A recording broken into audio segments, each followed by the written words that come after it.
My name is Scott Challoner, and you are listening to the Leaders Council podcast for the people who run the country and the people who keep the country running. Now, as regular listeners of this programme will know very well, part of our mission here at the Leaders Council is to bring you a variety of distinct perspectives on leadership and current affairs. And to this end, we're joined on today's programme by published author and recipient of multiple awards for services to the community, Dame Claudine Duberry. Claudine, very warm welcome to yourself today, and by all means, thank you for joining us on the programme. Good morning, Scott, and thank you for inviting me to the programme. It's a pleasure to be here. Yeah, and it's a pleasure for us having you with us as well, Claudine. Now, I've obviously outlined sort of very briefly for those listeners that might not be familiar with you, sort of the core of your work, but you're also the founder of the Taking Positive Steps Foundation, which sort of provides early intervention for children and young people who might be involved in antisocial behaviour and could be at risk of being drawn into crime. So I think it would be good to kind of talk about a little more of your work within that organisation, if that's okay, just to start with.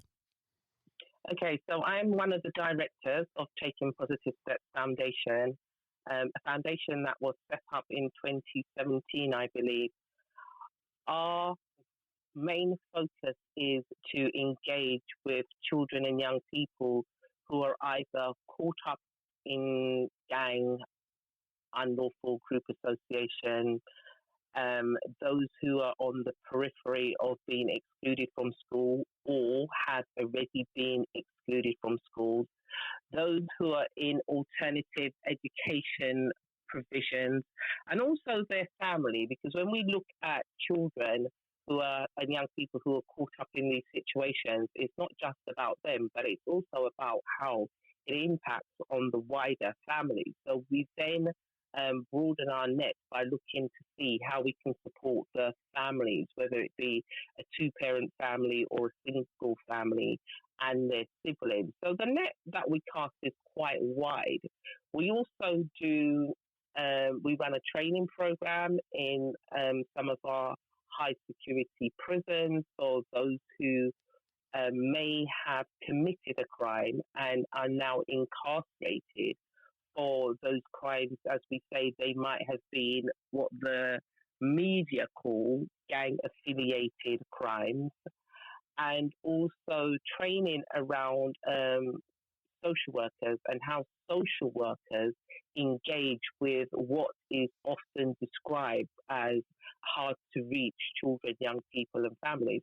So we kind of provide a holistic service which kind of engages with children, young people, families from education upwards, nursery age upwards. Nursery age, you may say, oh, but we don't have nursery age children caught up in those things. So when I say nursery age, I'm talking about the provision of nursery services that help families out, that keeps them in employment.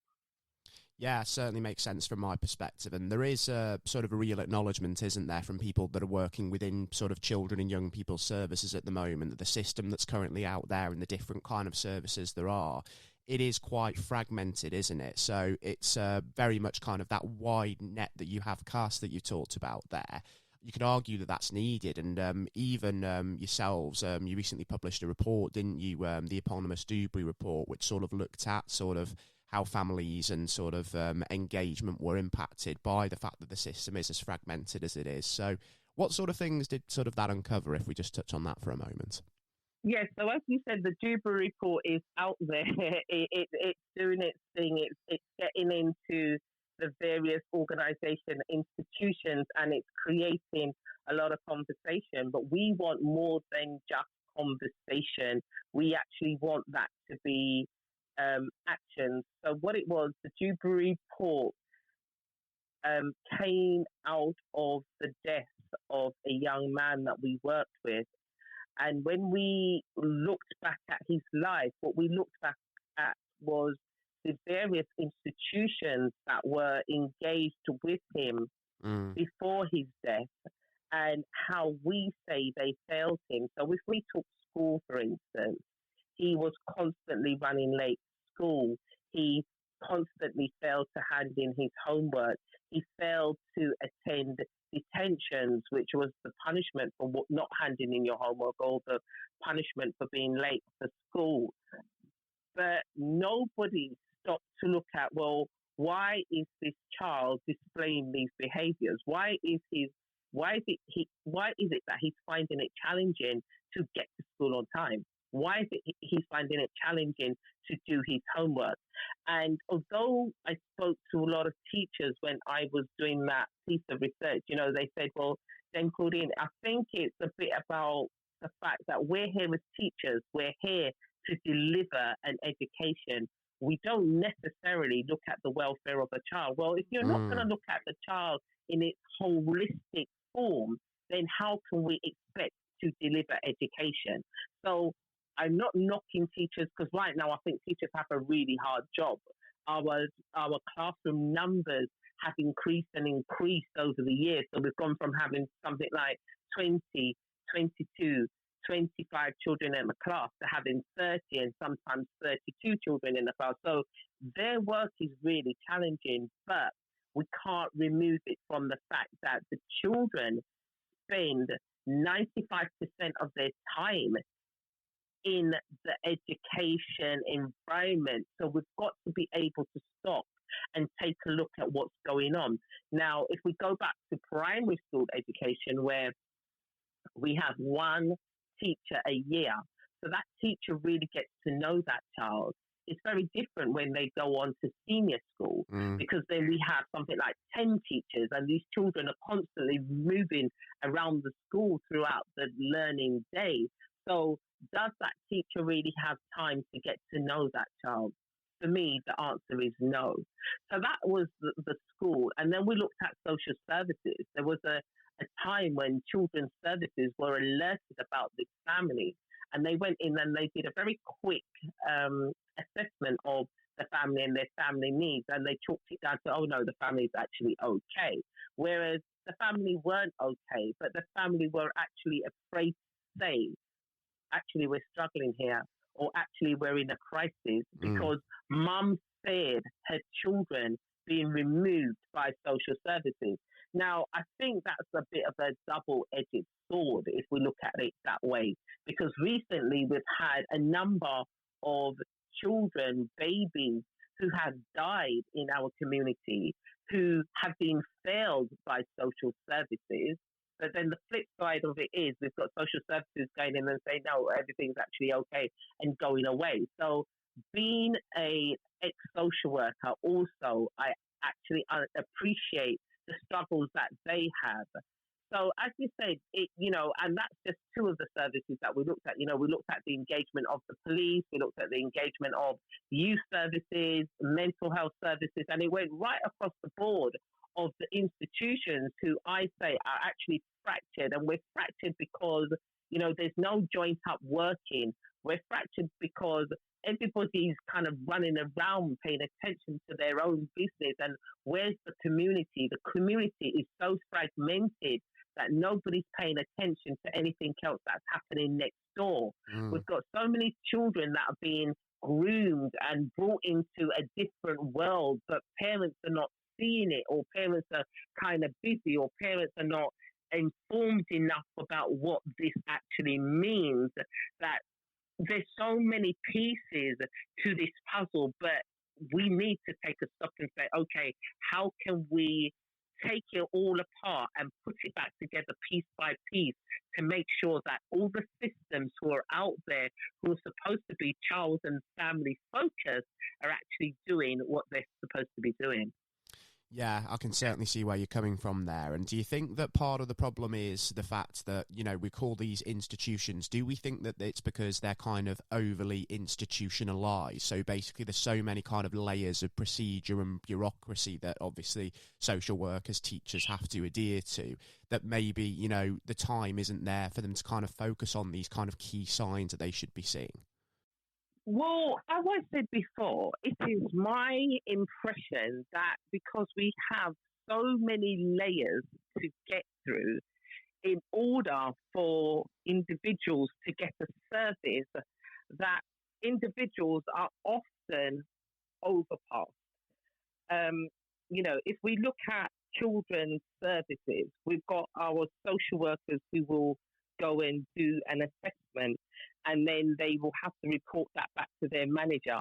And then the management will take it to a discussion and panel and team meeting to just find out whether or not, they have met the criteria or the standards before a service is being offered. Now, by the time we've done that often, unless it's a family who is in real crisis where we know we're going to go in and remove the children, there's too many layers, there's too many obstacles, there's too many people at the helm who are the so-called decision makers that often we miss an opportunity. And then what we end up doing is then paddling against the tide. We're not doing the preventative work, we're doing the reactionary work. Yeah, I can certainly see where you're coming from that perspective. So how do we actually go about kind of resolving that issue? Is it trying to kind of make the system, as we talked about before, kind of less fragmented than it is? How do we really do that? I think that how we need to do that is we definitely need to take away some of the layers that are before us. We need to cut caseloads, and I suppose cutting caseload isn't just about the institutions, it's also about manpower, it's also about resources. As I said, we've got so many good social workers who are leaving the profession because they're so overstretched, because they feel like they're no longer having an impact, because they feel like they're not able to make a change. We need to bring those people back in. We need to bring in new workers. We need to cut the caseloads. We need to be a lot more considerate towards the workers who are in the field, in order for them to be out there looking after the community, as it were, for them to be able to look after the mental and emotional well-being of the cases that come before us. We also have to stop and think about their mental and emotional well-being. And when they're so stretched and always under pressure and always trying to do the best and feeling as though they're not making a difference, we're not looking after their mental and emotional well-being. And that also contributes to what I call the fractured system. Yeah, so there presumably needs to be a lot more joined up work between the different services, doesn't there? A lot more joined up working. And I just used social work as a guidance and as an example, but we also have to look at teaching. We're running down towards the 6-week holiday for children and teachers. And at this time of year, what we find is that we lose a lot of teachers who've really just stayed on until the end of term so that they can get the children or their classes to the end of term. And then they've left the field. It's a lot of pressure all the way round. We've got good police personnel who've said, well, actually, this is not what I signed up for. And they're leaving. We've got the nurses who are also at the front line, who are also feeling the pressure, who are also feeling that they don't have the resources to make a difference, who are also feeling as though they're on a conveyor belt. You've got a patient in and a patient out, and there's no time to stop and really give care. All our institutions, they're suffering. The workforce is suffering. And in order to change the fractured system, we have to go back to the drawing board and we have to say, okay, how do we take this puzzle apart and how do we fit it back together so that all the pieces fit? And there's your joint up thinking, and there's your MASH teams. And although people will say, yeah, but we've got the multi-agency teams, how well are they working? Yeah, exactly right. It's all about just making sure that, as we've discussed already, the buck isn't just sort of being passed to different services because of sort of budgetary constraints, isn't it? There's got to be a lot more joined up working on that side of things and consideration for the real impact. We talk about budget constraints, but if we look at the police and we say, oh, we don't have enough police on the streets, and we look at the youth services and we don't have enough youth workers, and we don't have enough qualified youth workers, and we don't have enough youth workers who are really dedicated to doing the job and to making a difference. And we don't have enough budget. That every time we have a murder on the street, how much does it cost the public? And we have to Mm. find the budget because the budget pays for the murder investigation, the budget pays for the family support, the budget pays to take the crime through courts. But then we've got the undertakers and all the other little pieces around. But then we find the budget. So if we can find the budget, then why can we not find the budget to do the prevention work? And really, that is what I'm about. I'm about, interacting with my colleagues in government offices to do the preventative work, to let's see how we can better spend budgets. If budgets are tight, let's see how we can better spend them. And, as we said earlier on in our conversation, sometimes making a change isn't always about budgets. It's about inviting the community and the people who feel disempowered to empower them to get involved with their community, to empower those people to go into schools and do some work with the children where, the class teacher may be under pressure because I've got 30 children. And yes, I may have a classroom assistant. So we've got 2 teachers in a class of 30, but then we might have 2 children with special needs. So the community can go in and help an hour a day, 2 hours a day, 3 hours a week to help that school along. It's empowering the community. It's empowering the people. It's about ensuring that everybody knows that we're all a part of this journey and how do we really stand up and be counted. Exactly. There's a role that we can all play, isn't there, in the certainly the preventative side of things by sort of making that system more joined up and sort of functioning more coherently. One thing that I did want to ask as well, Dame Claudine, just from your experience, is the fact that obviously prior to the last couple of years that we've known quite acutely the impact of not keeping our youth off the streets and sort of giving opportunities for them to be groomed by gangs and criminals, etc. But do you think that the impact of the lockdown and the sort of impact that that's had on sort of the mental health side of things, do you think that now that restrictions have lifted, that's almost kind of made the situation worse in a way as well? I wouldn't say that within the last couple of years, as though we've kind of been in lockdown, been in isolation, that it has removed the element of grooming, because grooming comes in many shapes and forms. Children are groomed on the PlayStations, on the gaming consoles right inside of their house. Children are groomed by their peers. Young people are groomed by their peers, by their school friends, by their neighborhoods. So I wouldn't say that actually went away, because what we saw during lockdown was a lot of the young people that we work with still going missing. And you're thinking, hold on a minute, we're supposed to be in lockdown, we're supposed to be in isolation. Why are our young people still going missing? There was a mother who had posters going round of her 15-year-old son who was missing for 6 weeks during the lockdown. He was eventually found on one of the county lines, but why was it he was missing? He only went down the road to the shop and disappeared from the shop and was found miles out of his local area. So, there is that misconception that during lockdown that the grooming kind of reduced and children stopped going missing. That's far from the case.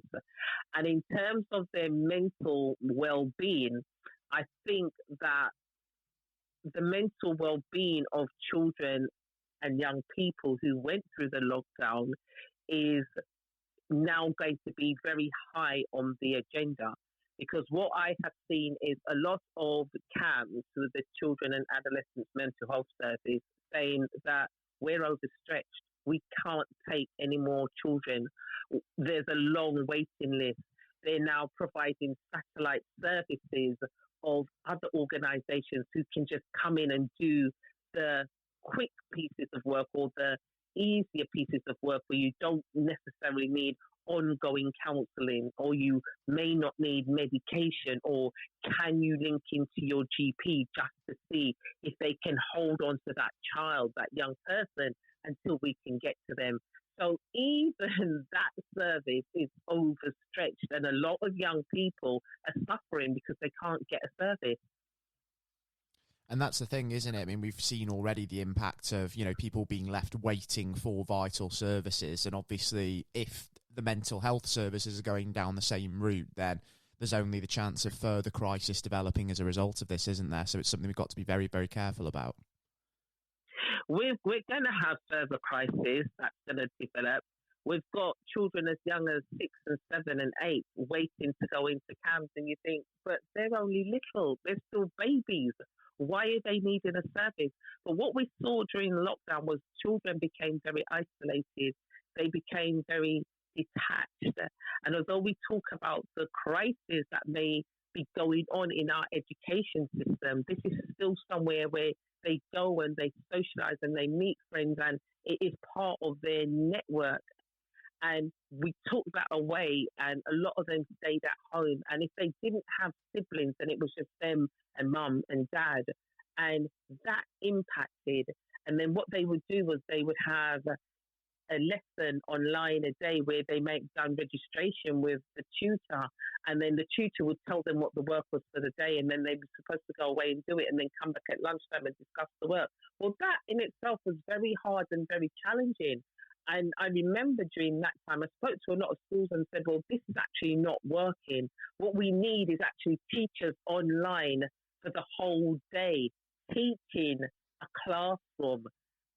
Although it's remotely, we need you there. It didn't happen in a lot of schools. And so that has impacted on a lot of children.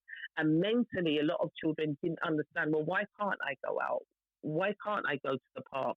Why can't I go and see my friend? Why can't I go and see grandma? Why can't I go and see my cousins? And just getting their head around that. And those are the little ones. But even when we go up to 9, 10 and 11, it was like challenging. It was like they're going to finish school's broken up. And now when you go back, you're going on to a new school, but you haven't done that transition. You haven't said goodbye to the old friends. You haven't had the school proms and the leaving parties, but now you're going into a whole new environment. And I actually don't know that environment. I wasn't introduced to it. And I'm going to have all these new friends and all these new teachers. And that is another impact on their emotional and mental well-being. And then before they were in that, we were then in another lockdown. And so what we're going to see in the coming years is a lot of children who are going to be displaying behaviours that have actually began during the lockdown. The trauma began during the lockdown, but the traumatized behaviours is going to play itself out in many different ways in the community. It certainly is, and obviously given your speciality at taking positive steps in trying to, intervene in these sorts of behaviours, as it were, what are you expecting to have to deal with over the next few months and indeed years as that sort of impact starts to really manifest, do you feel? Well, what we have seen is we've got a lot of parents who are saying, my child is behaving in a way that I don't understand. My child is displaying behaviours that I don't understand. And even in schools are saying, well, this little boy, we can't deal with his behaviour, or the aggression that he sees in the classroom, or the way he interacts with his friends. That's behaviours that we're picking up. We've got more children who've been diagnosed with ADHD. Why have we got so many children now who are being given these various diagnoses? That's another thing that the schools and the community are going to have to deal with. We've also got these children who've got these diagnoses, but they don't have an educational health or educational support plan. So there's not much that the schools can put in place around them, because although CAMS have said this is why they're behaving like this, they don't quite meet the spectrum for having an educational support plan Mm. because they're at the lower end. So the schools are going to have to manage it as best as they can. But if you remember when we spoke earlier, I said, but the schools are here to do teaching. They're here to deliver education. They're not here to manage your behaviour. So what we see is a train that's going to run off of the rails because the systems aren't in place. And what we're trying to encourage schools to do is to have a couple more mentors in, especially in our senior schools. Have more mentors in to deal with children who you see are running off the rails. So before we get to we can't manage that child's behaviour and actually we're going to exclude them and put them in an alternative education provision, which is actually going to cost the borough more money. Let's invest that money in having mentors in who will work with these children, who will sit in the classroom, who will be their go-to person. Now, many schools will listen to this interview and say, but actually, then Claudine, we have those people in place, but you have them in place. Have you got enough of them in place?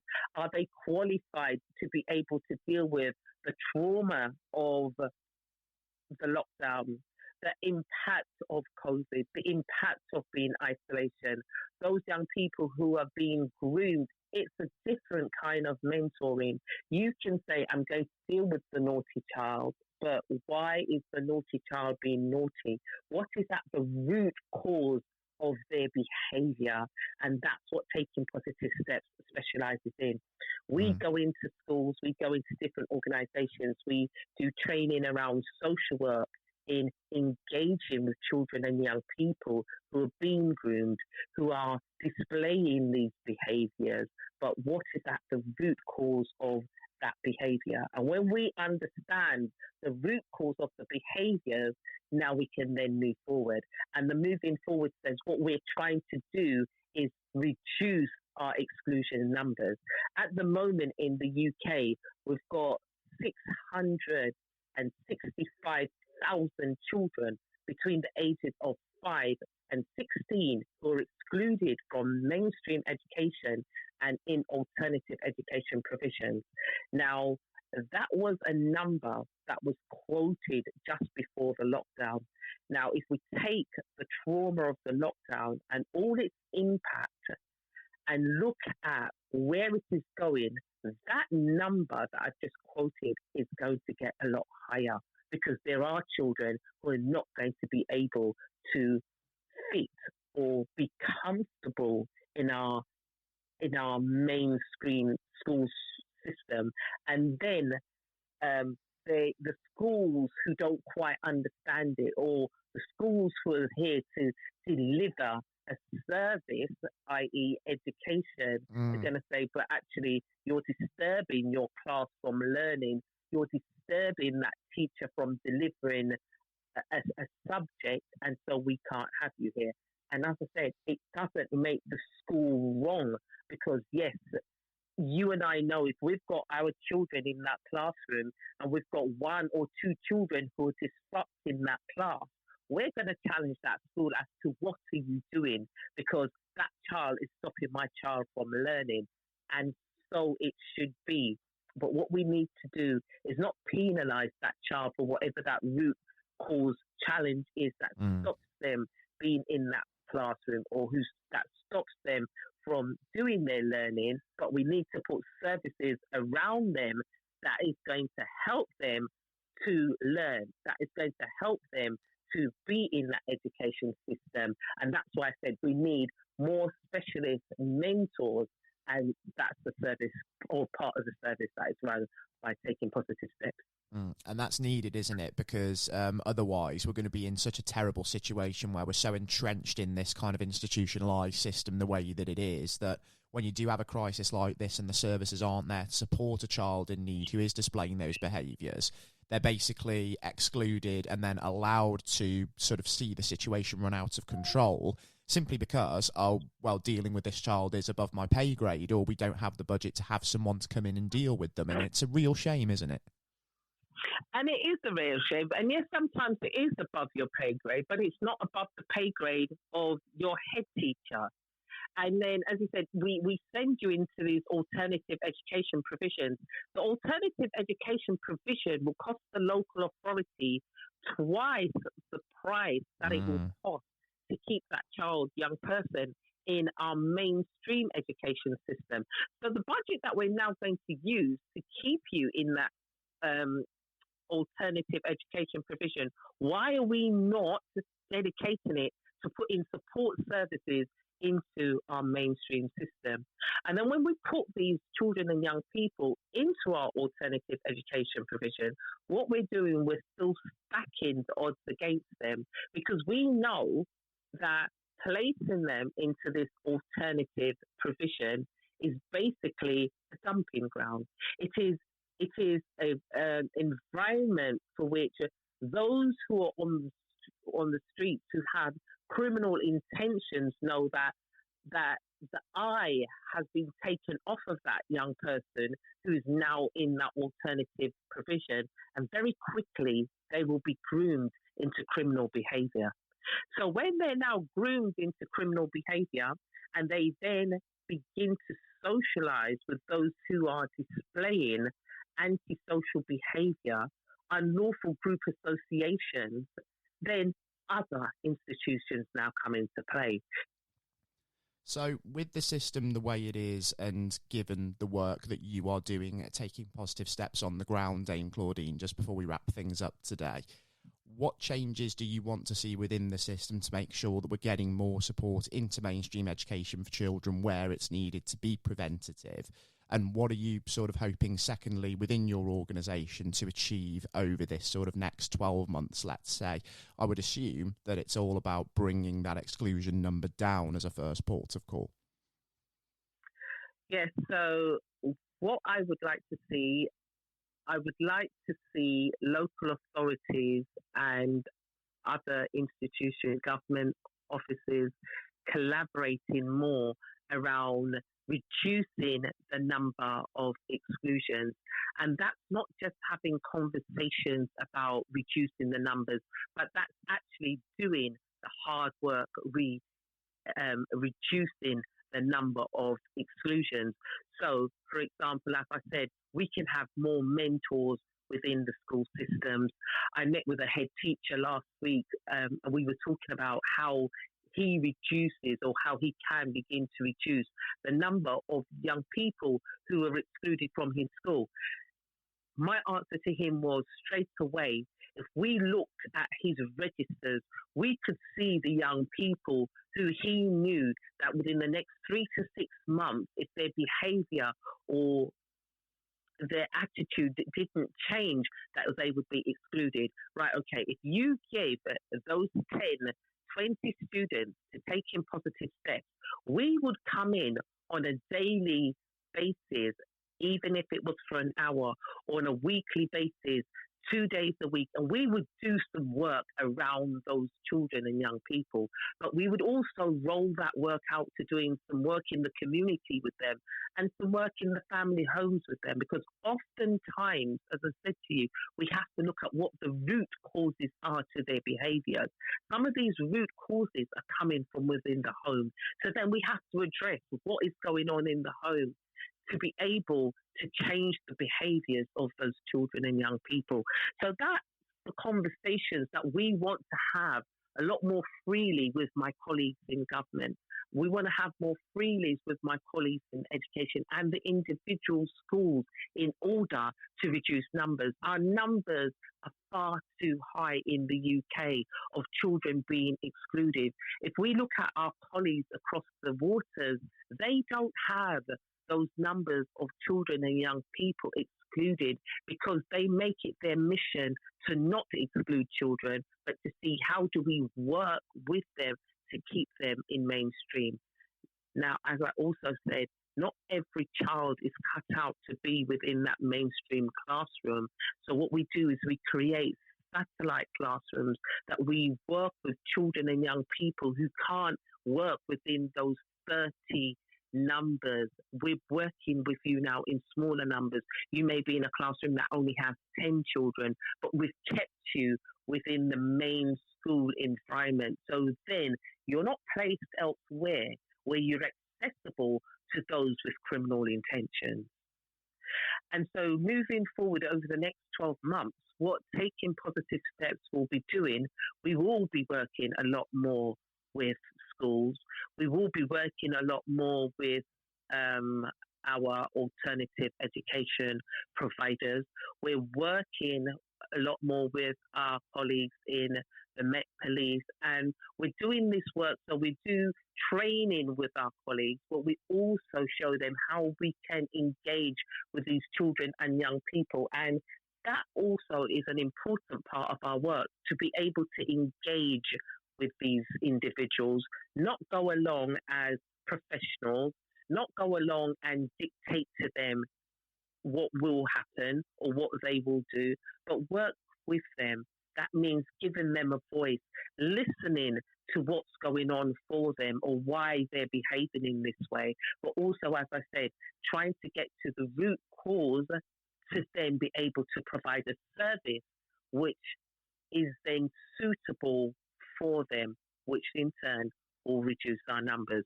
So that's really going to be a lot of the work that Taking Positive Steps will be doing.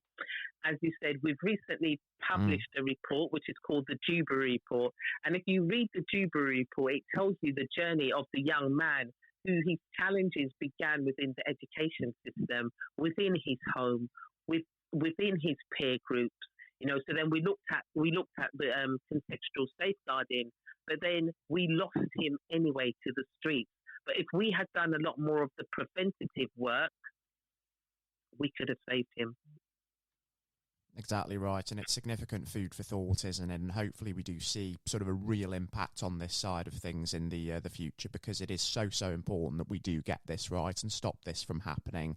And just for anyone tuning in as well, I mean, if you are personally affected by some of the issues that we have discussed today, and you even want to look into more of Taking Positive Steps work on this front, then you can visit Taking Positive Steps, that's all one word, .org.uk. I believe that would be the best port of call, wouldn't it, Dame Claudine, just to look into you a bit more? That will be the best way to look into what we're doing a lot more. Or if they want to read the report, we have now made it a public document, which is on Amazon, so they can go over to Amazon and they can get a copy of it for themselves. It is just called the Duberry Report, and they can buy a copy of that, and they can see the journey of the young man. They can see the data that was given, which is very up-to-date data that was used, and they can then see the solutions that we have given to begin to address the challenges of the topic we've just covered.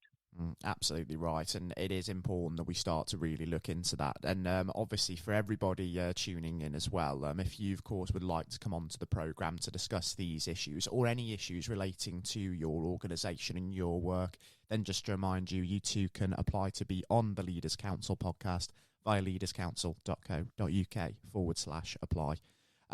As for now, Dame Claudine, it's been a real pleasure welcoming you onto the programme to talk about Taking Positive Steps, the Duberry Report, and the work that you're doing. And I do wish you all the luck in the world in sort of having that impact that you really want to have on the ground continually, because, like I say, we're seeing the situation exacerbate and we really need to get this right.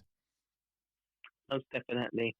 Absolutely, and I think as we start to kind of see the fog lifting and we see what kind of trajectory we're taking with this, it'd be a real pleasure for me to perhaps even welcome you back onto the programme in future, just to see how things might be coming along and what more might need to be done at that point in time. I would be delighted to revisit. It would be my pleasure as well, Dame Claudine. Do take care and do stay safe with all still going on.